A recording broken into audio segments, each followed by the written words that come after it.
நமச்சிவாய ஓம் நமச்சிவாய.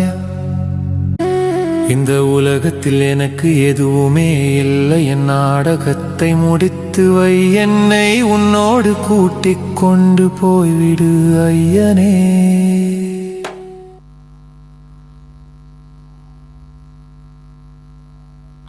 ஓம் நம பரமரிஷிப்யோம் நம பரமரிஷிப்யாம். ஹரி ஓம். குருர் பிரம்மா குருர் விஷ்ணு குருதேவோ மகேஸ்வரः, குரு சாக்ஷாத் பரம் பிரம்மம் தஸ்மை ஸ்ரீ குருமூர்த்தயே நிமைதம் ஸ்ரீ தக்ஷணாமூர்த்தயே. ஓம் சிவாய நம.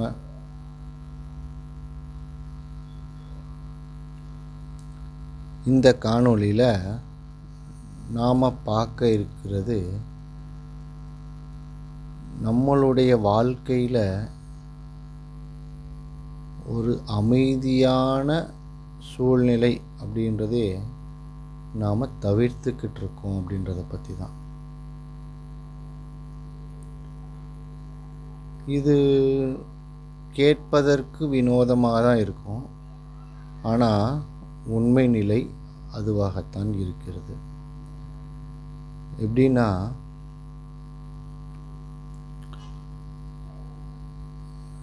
அமைதி அப்படின்றது யாருமே இல்லாதது ஒரு வித அமைதி. அப்படி யாருமே இல்லாத நேரத்தில் எந்தவித உபகரணங்களையும், அதாவது டிவி, மொபைல், இந்த மாதிரியான எந்த உபகரணங்களையும் பயன்படுத்தாமல் ஒரு மன அமைதியோட நாம் இருக்கிறதுன்றது ஒரு விதமானது. இதில் இந்த ரெண்டு விதத்திலையுமே நாம் இருக்கிறதே கிடையாது. காரணம், அந்த அமைதியை பார்த்து நமக்கு ஒரு பயம் ஏற்படுது. காரணம்,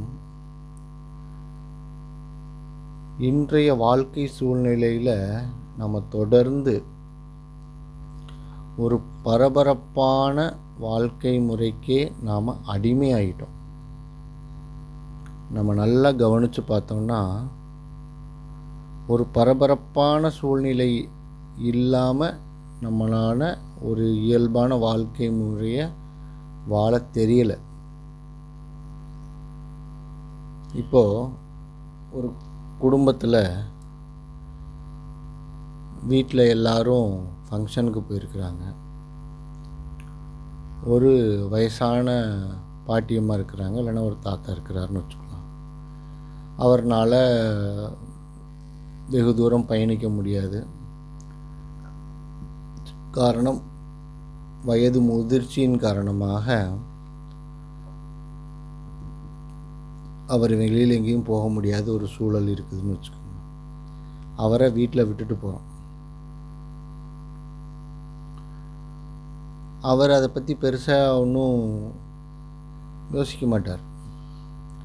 காரணம், முதல்ல இருந்த கால சூழ்நிலைகள்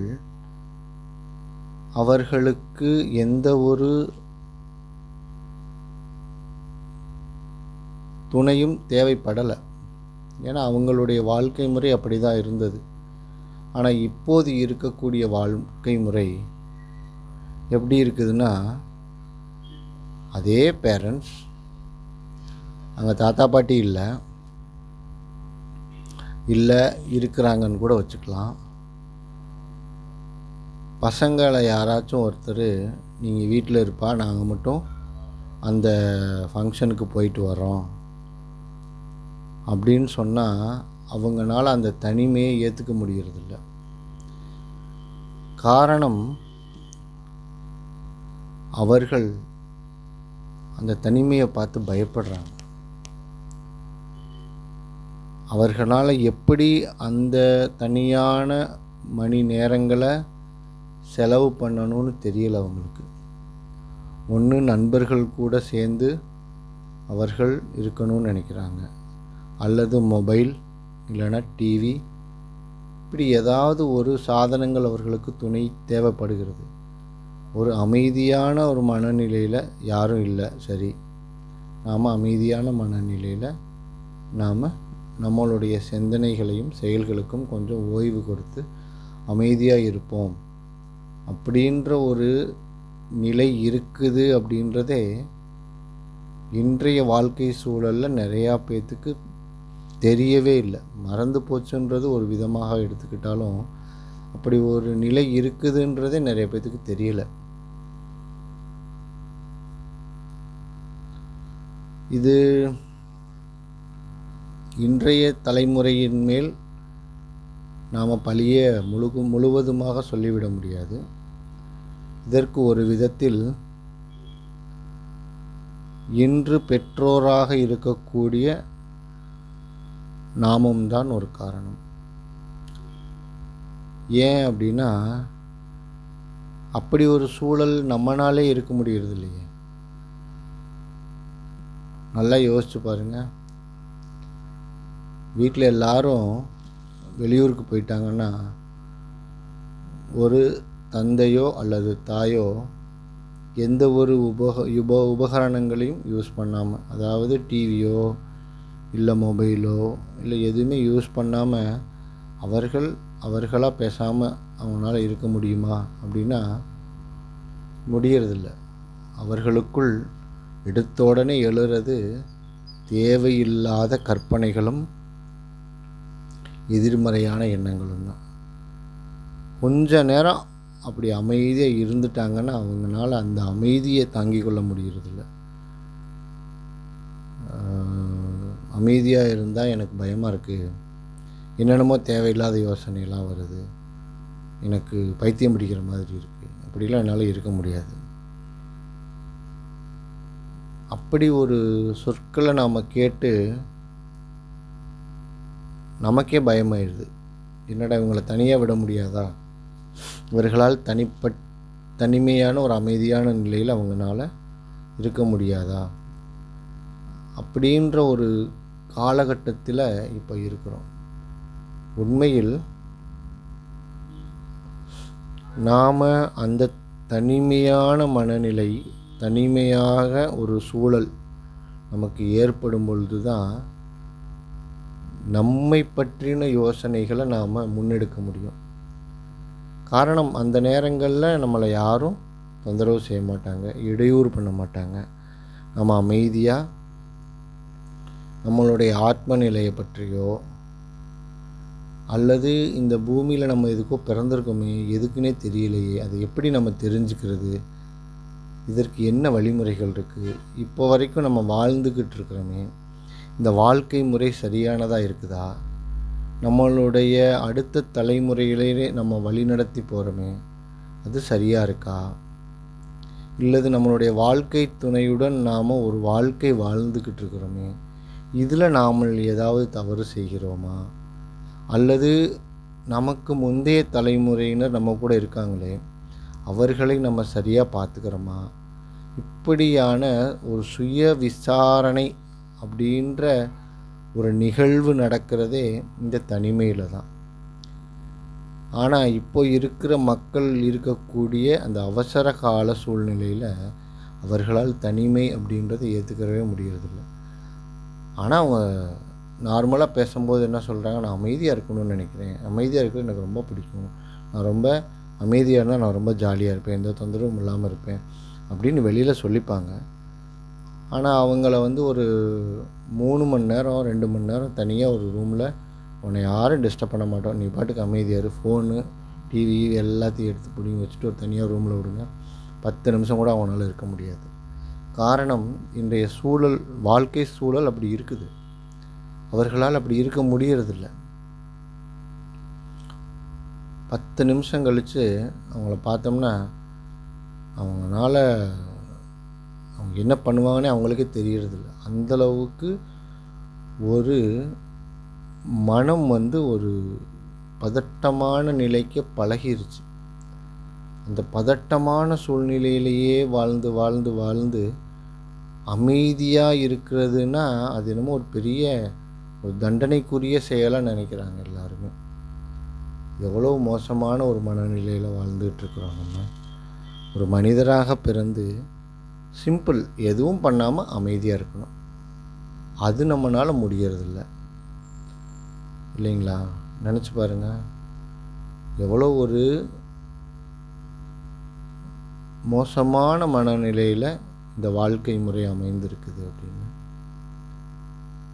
எப்பயாவது உங்களுக்கு இப்படி ஒரு அமைதியான சூழ்நிலை, ஒரு சூழல் உங்களுக்கு கிடைச்சா, அப்போது உங்களுடைய செல்ஃப் ரியலைசேஷன், உங்களை பற்றி நீங்களே ஒரு சுய விசாரம் பண்ணி பாருங்கள்.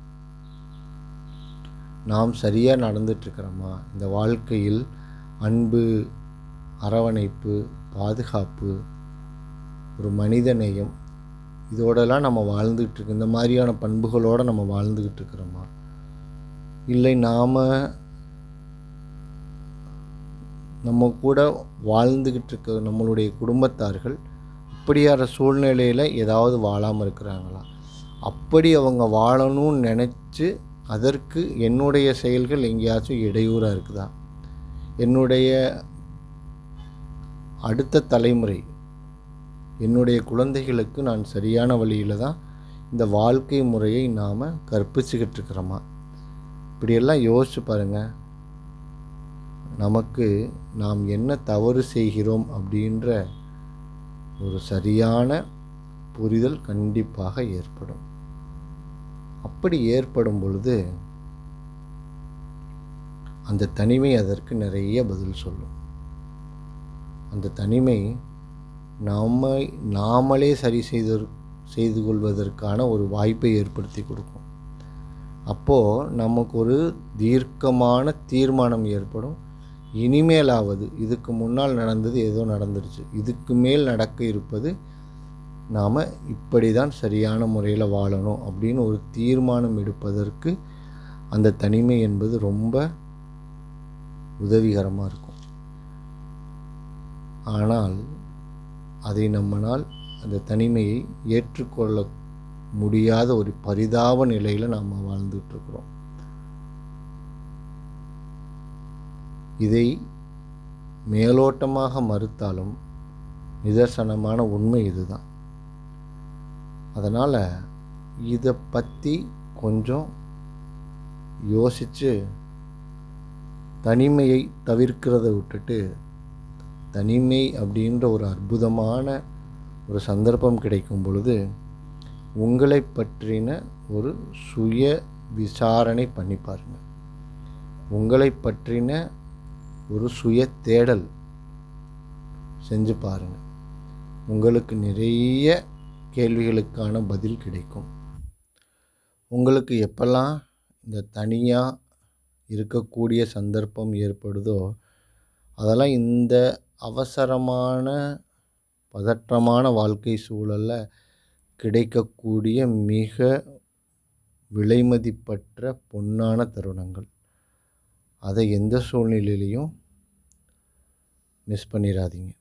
காரணம், அந்த நேரங்களில் தான் உங்களை நீங்கள் சரி செய்து கொள்வதற்கான ஒரு சரியான சந்தர்ப்பமாக இருக்கும்.